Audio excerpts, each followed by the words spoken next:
Saat Putin melancarkan invasi ke Ukraina, banyak yang yakin Rusia akan mudah menang. Mesin penghancur itu mendekat dan Ukraina di jalurnya. Namun lebih dari 4 tahun kemudian, semua orang terlihat agak bodoh. Rusia tidak menang. Putin sebenarnya sudah kalah perang berkat dua hal yang menghancurkan peluang Rusia. Strategi Ukraina adalah salah satunya. Ukraina telah melakukan hal belum pernah terjadi, terutama pada 2025 sampai 2026 yang mengubah permainan. Tapi ada hal lain, sesuatu yang membuat Putin kalah jauh sebelum dia bahkan memulai perangnya. Fakta mengejutkan terungkap yang menunjukkan alasan kegagalan besar Putin di Ukraina. Sebelum membahas fakta mengejutkan itu, berikut situasi perang saat ini dan bagaimana Ukraina menciptakan situasi ini. Saat ini seluruh momentum perang Putin menguntungkan Ukraina. Situasi di lapangan pun menunjukkan hal itu. Meskipun melancarkan serangan besar-besaran di musim semi yang seharusnya melumpuhkan Donbas dan menempatkan Rusia pada posisi di mana mereka bisa meminta apa saja di meja perundingan, Ukraina justru menjadi negara yang memperoleh kemajuan. Institute for the Study of War menyatakan pada Mei, Rusia hanya merebut sekitar 40 km persegi dari Ukraina, hasil yang sangat buruk untuk serangan besar yang ditujukan mengakhiri perang. Namun situasinya menjadi semakin buruk bagi Rusia karena Ukraina berhasil membebaskan 280 km persegi wilayahnya sendiri pada bulan yang sama. Kejadian serupa terjadi April, Rusia merebut 28 km persegi, tapi kehilangan 116 km persegi. Kita melihat pembalikan keadaan secara langsung pada tahun 2026. Tetapi kenyataannya, Rusia memang sudah tidak berjalan baik sejak beberapa minggu pertama kampanyenya. Sedikit perspektif, kampanye besar yang seharusnya melumpuhkan Ukraina pada Februari 2022, itulah semua yang Rusia capai. Rusia sempat menduduki 27% wilayah Ukraina, dan Ukraina segera melakukan pertahanan yang begitu menakutkan sehingga Rusia terdorong mundur menjadi hanya menguasai 18% pada November 2022. Putin tampak mendapat informasi salah soal mudahnya mengalahkan Ukraina. Sungguh menarik. Sejak November 2022, Rusia telah menghabiskan hampir 4 tahun yang brutal hanya untuk merebut tambahan 1,5% wilayah Ukraina dengan menumpahkan begitu banyak darah dalam prosesnya. Kementerian Keuangan Ukraina mengatakan bahwa Rusia telah menderita lebih dari 1,38 juta korban sejauh ini. Nafsu Putin atas Ukraina dan pengorbanan yang ia paksa pada Rusia berpadu dengan rendahnya kelahiran serta tingginya kematian. Sampai pada titik di mana diperkirakan populasi Rusia akan menyusut sekitar 300.000 orang setiap tahunnya hingga tahun 2050 menurut laporan geografis. Semua ini hanya demi wilayah seluas Kabupaten Los Angeles sejak November 2022. Ada sesuatu yang tidak masuk akal. Mengapa Rusia bisa gagal padahal jumlah personel dan perlengkapan militernya jauh lebih unggul sehingga Ukraina seharusnya tidak bisa bergerak? Jawabannya ada pada dua hal. Strategi jenius Ukraina dan sebuah fakta mengejutkan yang mengungkap bahwa Putin sama sekali tidak tahu apa yang sebenarnya terjadi dan sudah tidak tahu sejak awal perang. Kita mulai dari strateginya. Sejak 2025, Ukraina mengubah cara bertempur melawan Rusia. Di awal perang, Ukraina berusaha menandingi dan mengalahkan Rusia di darat. Saat Ukraina ingin membebaskan wilayah, mereka melakukan serangan darat seperti pada musim panas 2023 saat meluncurkan serangan balasan besar yang akhirnya gagal mencapai tujuan. Pendekatan itu malah menguntungkan Putin meski Rusia tak banyak maju. Ia ingin Ukraina menghancurkan militernya sendiri dengan membenturkannya ke tentara Rusia yang jauh lebih besar. Memang, banyak tentara Rusia yang akan tewas, tapi begitu juga dengan banyak orang Ukraina yang pada akhirnya membuat Rusia unggul dalam perang atrisi. Jadi Ukraina mengubah strateginya. Mulai tahun 2025, fokus negara itu beralih dari serangan darat ke strategi asimetris yang dirancang untuk melakukan dua hal. Melumpuhkan ekonomi Rusia dan saat Ukraina memasuki tahun 2026 memanfaatkan generasi baru drone untuk menghancurkan lini belakang Rusia di wilayah pendudukan. Di bidang ekonomi, serangan jarak jauh yang mencapai wilayah Rusia lebih dalam dari perkiraan Putin berperan besar menghancurkan ekonomi Rusia. Sanksi kinetik ini yang berjalan seiring dengan 26.655 sanksi tradisional yang telah dijatuhkan Ukraina dan sekutunya terhadap Rusia, menyebabkan kerusakan ekonomi yang sangat besar.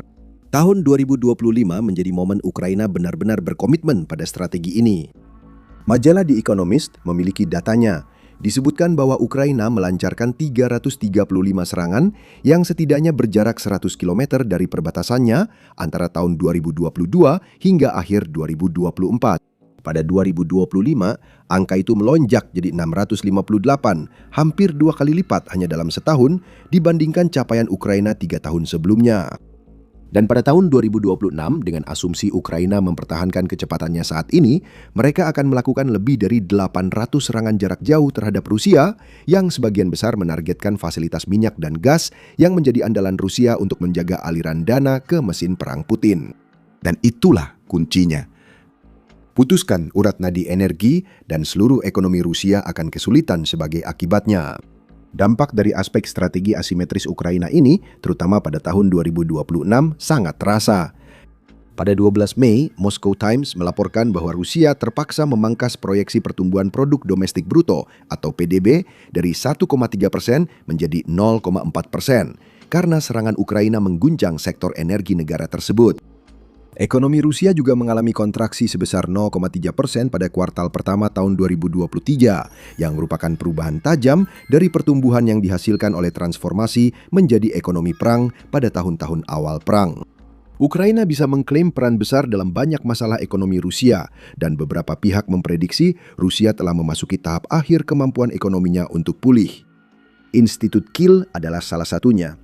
Dalam sebuah artikel pada 11 Juni, mereka menyatakan bahwa ekonomi masa perang Rusia telah mencapai batasnya karena aset dalam dana kekayaan negara Rusia yang likuid turun menjadi hanya 1,8% dari PDB pada bulan April, dari 6,5% di awal invasi.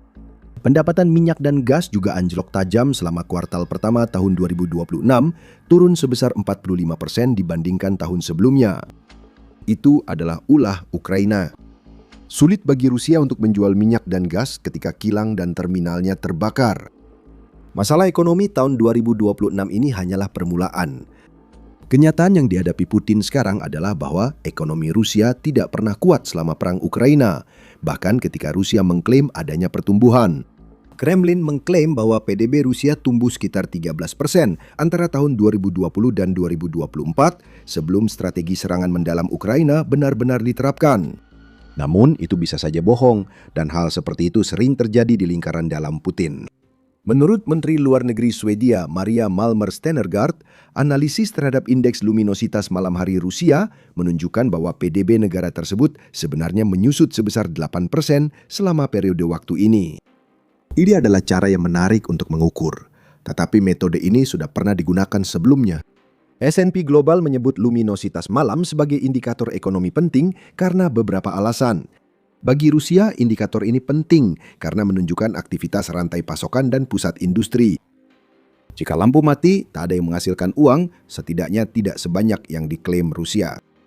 Dengan konteks ini, kita melihat bahwa aspek serangan jarak jauh dari strategi Ukraina tidak serta-merta menciptakan masalah baru bagi Rusia. Ini berangkat dari masalah yang sudah ada sejak invasi dimulai dan bertambah buruk seiring lebih banyak minyak terbakar.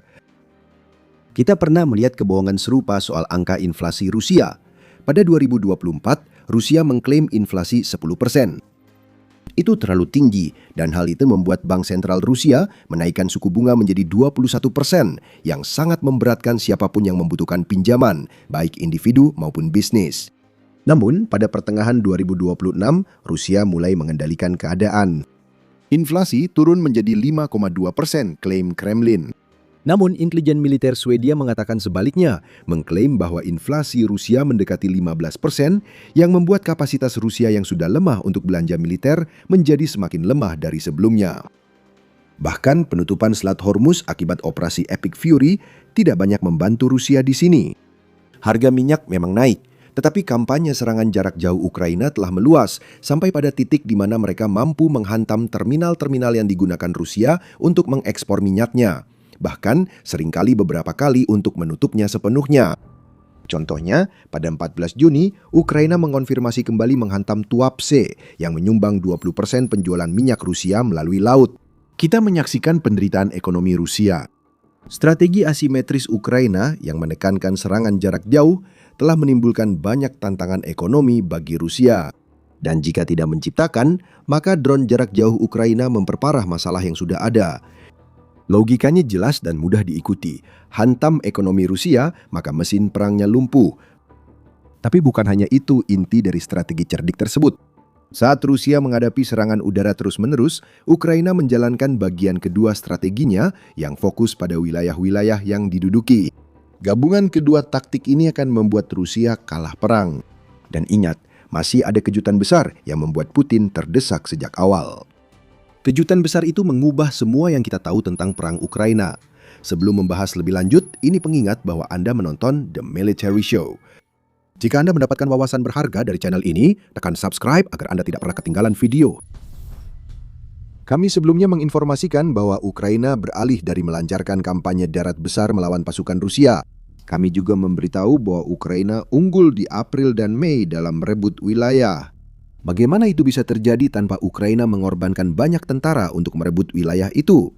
Jawabannya, serangan jarak menengah. Sepanjang 2026, Ukraina melancarkan serangan jarak jauh yang semakin intens ke Rusia, didukung serangan jarak menengah berkat drone generasi baru yang memungkinkan serangan ke wilayah belakang Rusia di wilayah pendudukan. Ukraina tahun ini banyak memakai drone untuk menyerang target Rusia dalam jarak sekitar 50 hingga 200 km. Pada Mei saja, menurut Presiden Volodymyr Zelensky, Ukraina melakukan hampir 2.000 serangan seperti itu. Kampanye ini melumpuhkan pos komando, pertahanan udara, dan pasukan di belakang garis depan. Di bawah program blokade logistik yang diumumkan Ukraina akhir Mei, sebagai lanjutan kampanye serangan jarak menengah, Ukraina memecahkan rekor penghancuran kendaraan suplai dan truk bahan bakar Rusia yang berlalu lalang di seluruh wilayah pendudukan untuk memasok tentara di garis depan.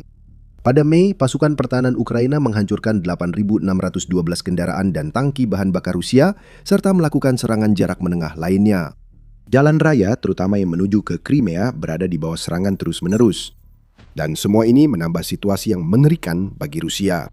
Persebiaan tidak sampai ke tujuan, memberi peluang Ukraina melakukan serangan balasan terarah.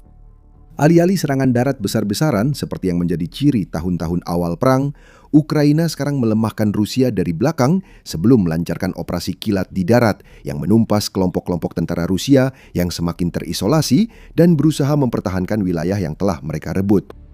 Dengan pertahanan Ukraina yang mematikan, Ukraina berhasil mencatatkan keuntungan wilayah bersih atas Rusia selama 2 bulan berturut-turut.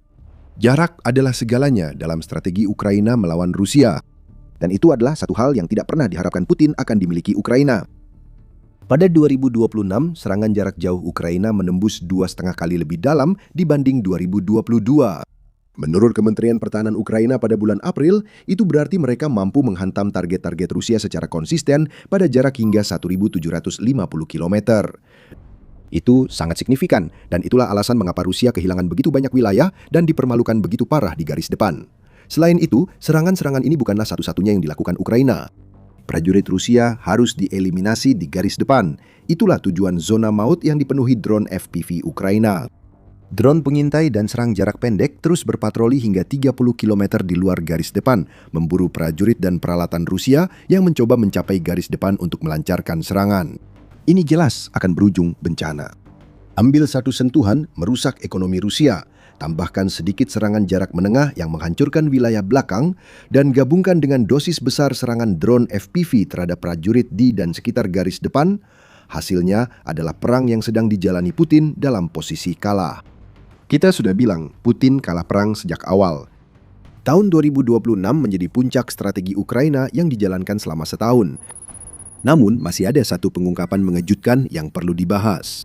Dan pengungkapan mengejutkan itu menunjukkan kepada kita bahwa Presiden Rusia sudah kalah perang sejak awal karena dia sama sekali tidak tahu apa yang sedang dia hadapi. Kami tak akan membuat Anda menunggu lagi. Putin telah dibohongi bertahun-tahun soal hampir semua hal terkait Rusia. Selalu terasa aneh bahwa Putin bisa sangat meremehkan Ukraina ketika dia melancarkan invasinya. Kekuatan pertahanan awal Ukraina tampaknya membuat Rusia lengah, sehingga pejabat Amerika dan Eropa menyarankan bahwa Putin telah disesatkan tentang kekuatan sebenarnya militer Ukraina sejak awal. Para pejabat itu tidak sadar betapa tepat dugaan mereka. Pada 15 Juni, United 24, media dan Moscow Times mengungkapkan bahwa Putin hidup dalam versi realitas alternatif yang disajikan kepadanya oleh televisi pemerintah Rusia. Itu menurut mantan propagandis Rusia Dmitry Skorobutov yang mengklaim bahwa stasiun televisi milik negara Rusia telah menyiarkan siaran berita terpisah yang tidak ditayangkan ke publik dan dirancang khusus untuk membuat Putin tersenyum sejak tahun 2011. Siaran-siaran ini bahkan tidak ditonton oleh rakyat Rusia. Siaran ini dibuat hanya agar Putin melihat kabar baik, terlepas dari kenyataannya, sambil menghindari kabar buruk yang bisa menunjukkan perkembangan invasinya ke Ukraina. Bagaimana Skorobutov tahu semua ini? Dia adalah mantan pemimpin redaksi program Vesti di Rosia One. Jadi, dia secara langsung bertanggung jawab menyebarkan apa yang tanpa ironi bisa kita sebut sebagai berita palsu ke mata dan telinga Putin. Skorobutov menjelaskan cara kerja proyek bernama Sandy the Main Viewer. Misalnya, episode reguler Vesti tayang pukul 8 malam, lalu kru produksi tetap tinggal.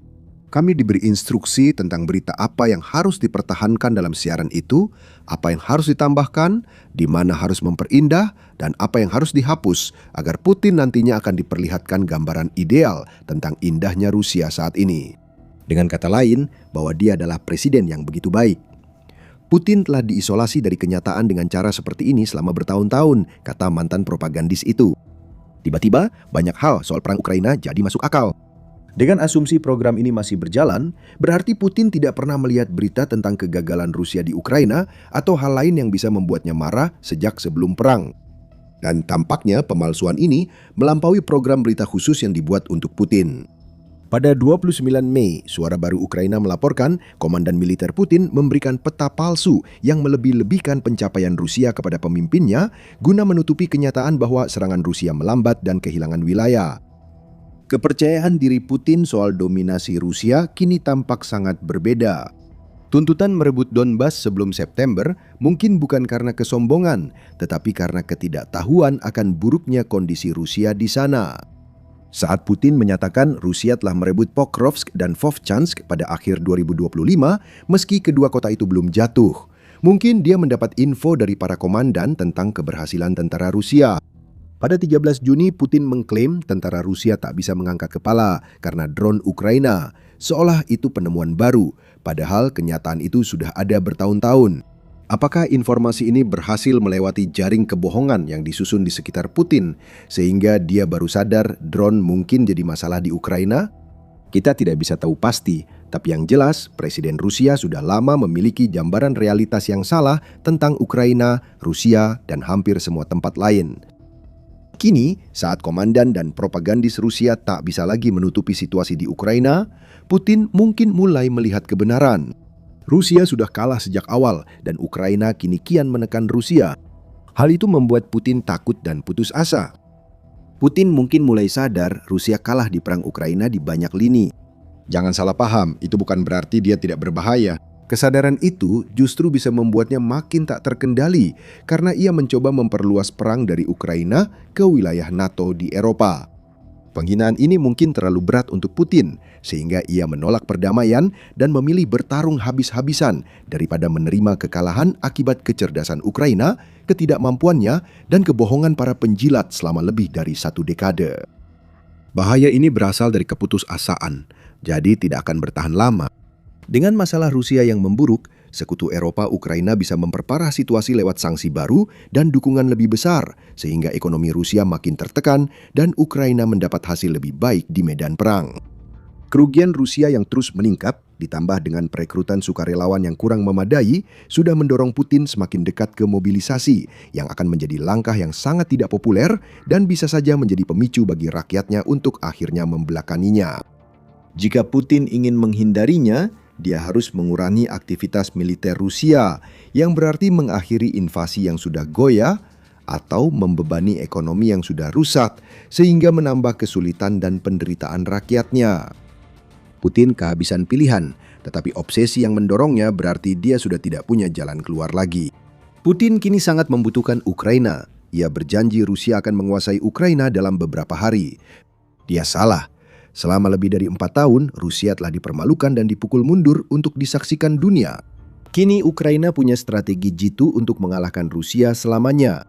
Bulldozer itu telah dibalik arahnya. Kini Putin dan Rusia ada di jalur bulldozer dan menunggu dihancurkan. Selain bernegosiasi untuk perjanjian damai yang tak memberi apapun pada Rusia seperti janji Putin, Presiden Rusia tak punya jalan keluar dari perang yang sebenarnya sudah ia kalah tanpa sadar sejak ia melancarkan invasinya. Sedangkan Ukraina, mereka terus meningkatkan strateginya, membuat Rusia semakin putus asa dibanding sebelumnya. Kami sudah menyebut program pemblokiran logistik. Kita menyadari makna program itu saat Ukraina menyiapkan jebakan di jembatan Armiansk dan menghancurkan 50 kendaraan Rusia dalam beberapa menit. Cari tahu makna kampanye serangan jarak menengah dengan menonton video kami.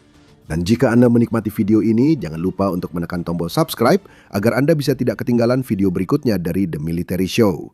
Terima kasih telah menonton.